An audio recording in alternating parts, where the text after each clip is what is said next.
Globalização econômica vincula-se à exclusão social a partir do momento em que a expansão massiva dos meios tecnológicos e de informação não atinge de forma democrática toda a população do planeta, favorecendo o acúmulo de riquezas para o mais rico e dificultando assim a emancipação social dos mais pobres. A globalização econômica consolidou-se no mundo a partir dos meados do século XX, com a terceira revolução industrial, também chamada de Revolução Técnico-Científica.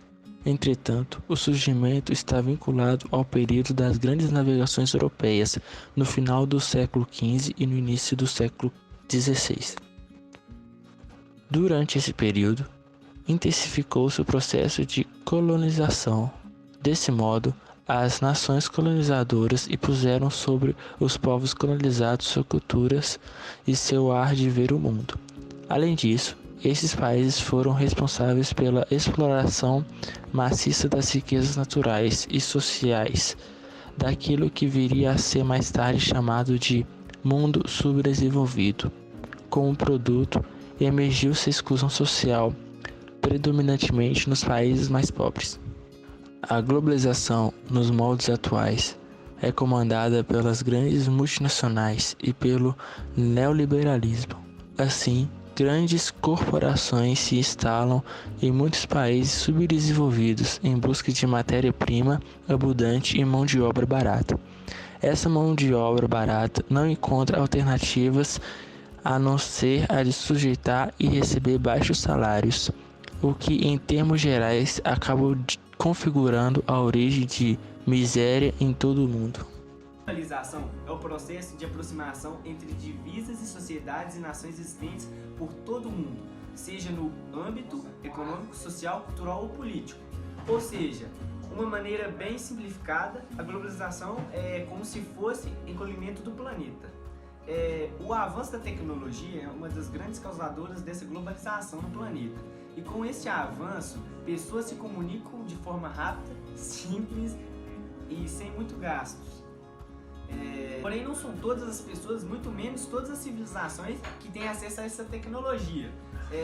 Temos, por exemplo, o continente africano, onde a maioria dos países não tem acesso à internet, ou os que têm acesso a um número de usuários que não passam de 10% da população.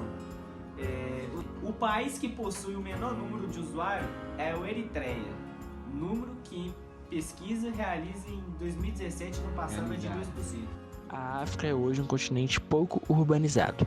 A alimentação se baseia predominantemente no extrativismo vegetal e na caça, e a população rural vive em habitações de barro e palha.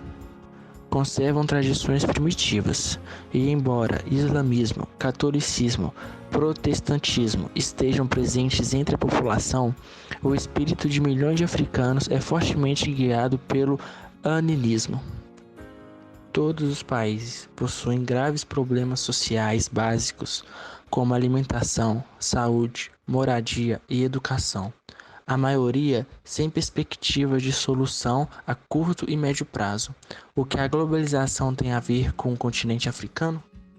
O processo de globalização que hoje domina o cenário econômico internacional caracteriza-se pelo investimento dos grandes capitais em países de economia emergente, onde a possibilidade de lucro mostra-se maior. No entanto, nem todas as economias nacionais são alvo de interesse por parte dos principais investidores. Neste contexto, encaixa-se a maior parte dos países africanos, que está à margem deste processo. Atualmente, o capital disponível para investimento tem como preferência a América Latina, os países do leste europeu e asiático. Isso é um problema para a África, pois sem esse capital dificilmente se desenvolverá devido à precariedade estrutural em que se encontra. Do ponto de vista histórico, a vinculação africana ao mercado internacional foi desastrosa e desorganizadora da economia tribal, já que a relação dos países economicamente hegemoníacos com o continente sempre foi exploradora e predatória. Durante o mercantilismo, o principal papel desempenhado pela África em relação ao mercado mundial foi o de fornecer mão de obra para o sistema escravocrata. Na fase contemporânea da história, o interesse europeu volta-se para a expansão do capitalismo na forma de um neocolonismo, que submeterá o continente aos interesses exploratórios de recursos naturais e de mercado.